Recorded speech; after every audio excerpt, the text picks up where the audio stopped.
Former US President Jimmy Carter, who won the Nobel Peace Prize, has died at the age of 100. The longest-lived president in US history.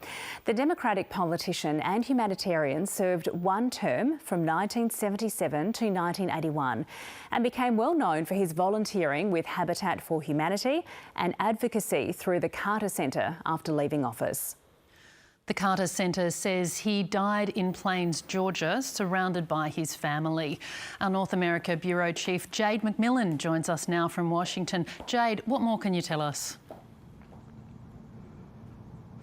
Well, we've received a statement from Jimmy Carter's organisation, the Carter Center, in which his family has confirmed that Jimmy Carter has died at the age of 100. His family says that he died peacefully at his home in Plains, Georgia, that he was surrounded by family members, and at the age of 100, he had become America's oldest ever former US president. His son, Chip Carter, has released a statement saying, "My father was a hero, not only to me, but to everyone who believes in peace, human rights and unselfish love." The statement goes on to say, "My brothers, sisters and I shared him with the rest of the world through these common beliefs.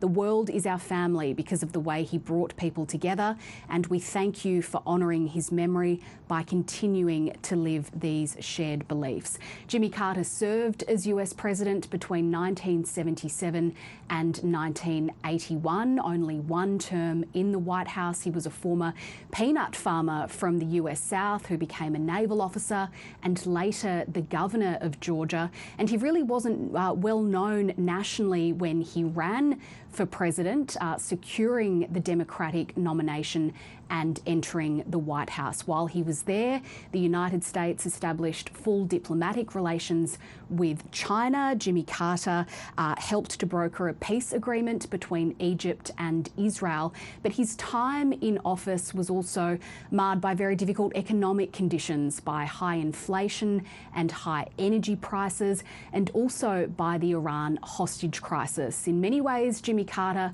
will be remembered for the work he did after leaving the presidency. Alongside his wife Rosalind, he set about working towards humanitarian work, setting up the Carter Center, and in 2002 was awarded the Nobel Peace Prize for what was described at that point as decades of effort to find peaceful solutions to international conflicts, to advance democracy and human rights. Jimmy Carter's family says that there will be public memorial services in both Atlanta, Georgia and Washington, D.C., that there will be a private funeral service in his hometown of Plains, and that details for a state funeral are still being finalised. Jade Macmillan in Washington, thank you. South Korea's acting president has declared 7 days of national mourning following the worst aviation disaster on his country's soil after a plane carrying 181 people crashed on landing with only 2 survivors. Both black boxes have been recovered, but investigators say it will take time to figure out what went wrong, as heartbroken relatives of the passengers gathered at the airport demanding answers. North Asia correspondent James Oaten has the latest. This is the deadliest aviation disaster on South Korean soil. We know the Jeju Air flight from Bangkok to Muan suffered a landing gear malfunction, but the exact cause of the crash is still being determined. The leading theory is a bird strike, which is when a bird or birds collide with the aircraft, leading to things like engine failure. Authorities on Sunday read out the names of the deceased to relatives at Muan International Airport. Families have already accused investigators of being slow to reveal details of the crash. Footage shows the final distressing moments of the plane crash landing, skidding along the runway without its landing gear down before it explodes. As I mentioned, a bird strike is a leading theory for what may have contributed or caused the crash. Weather is also being examined. We know one witness has told the Yonhap news agency that he saw a large spark on the plane's right wing before the crash. The Transport Ministry has confirmed the aircraft was warned of a bird strike, causing it to postpone its initial approach.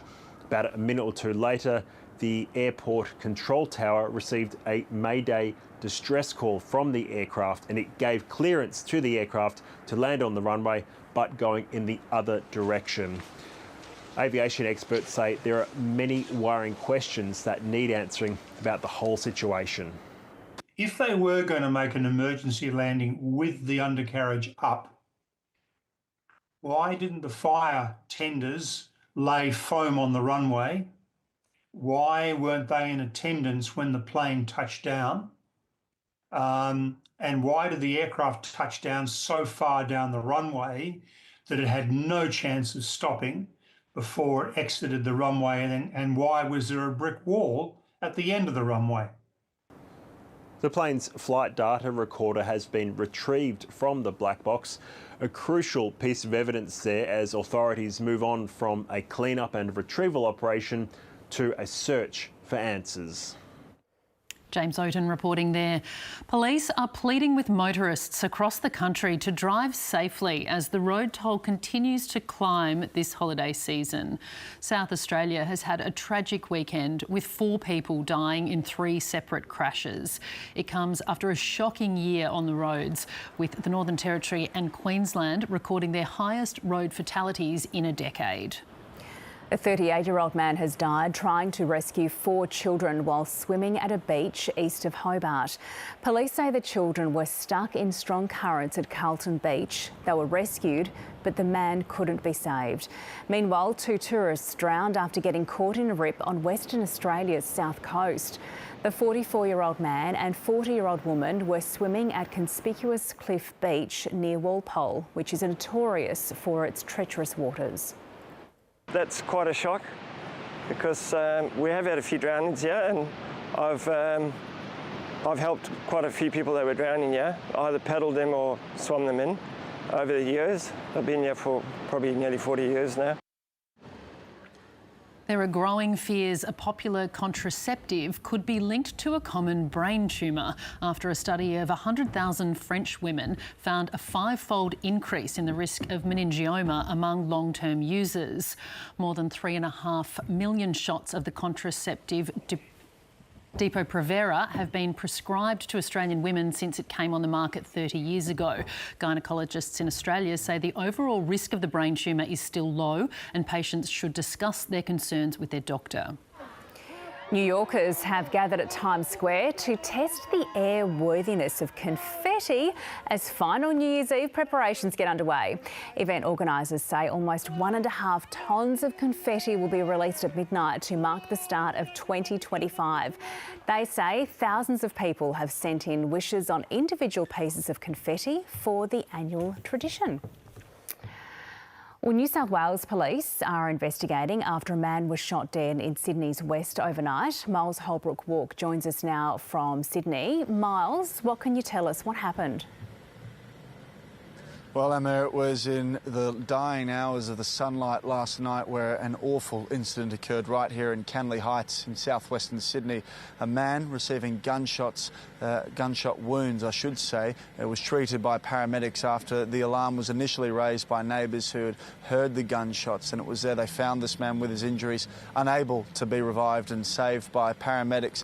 It struck an incredibly worrying chord in this community. People really quite fearful for what has transpired over the last few days, or rather the last few hours, I should say, and including last night as well. And now that fear very much still present this morning when speaking to people in the community, saying that a lot of people had never seen this many news crews and police even descend on part of Canley Heights. But we've spoken to a few this morning, and one man including who was on hand when much of the incident first went down. Here's what he had to say. When he was running outside, he stand at the opposite lane. And when he looked for on the left, he say he saw someone lay down on the ground. He think the man was still moving at that time, so they carry him up to the ambulance. But after maybe around 30 minutes, they bring him back down. And so that man there saw the incident as it was unfolding. But of course, police also investigating another element to this incident, which is that a car found torched and ablaze 2 kilometres away in Wakeley. It was there that police had to extinguish that blaze not only, but also believe it's linked to this shooting here in southwest Sydney. Now, we are going to hear from police later today at 11 a.m. at Cabramatta Police Station, so more light to be shed on this incident. There are some questions already initially being raised about, given that a car nearby found torched is typically the hallmarks of an organised or targeted shooting, and that no one else was injured in this incident. Those questions will be put to police and we'll be able to bring you the answers to them from police later in the morning. Emma? Yeah, of course, we'll follow those developments closely. Miles, thank you.